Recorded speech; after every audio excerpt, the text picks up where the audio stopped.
செந்தூரில் இருக்க என்ன குறை நேருமையா கோவில் மணி கேட்டிருந்தா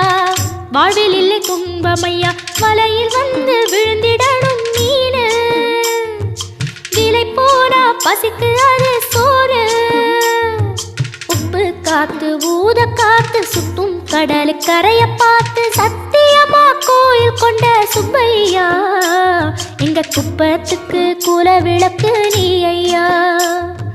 திருச்செந்தூர் ஆண்டவனே வேல் முருகா தினம் உனக்கு நன்றி சொல்வோம் மால் மருகா திருவடியில் தவம் இருப்போம் திருமுருகா தீர்ப்பெழுது நலமெனவே வடிவழகா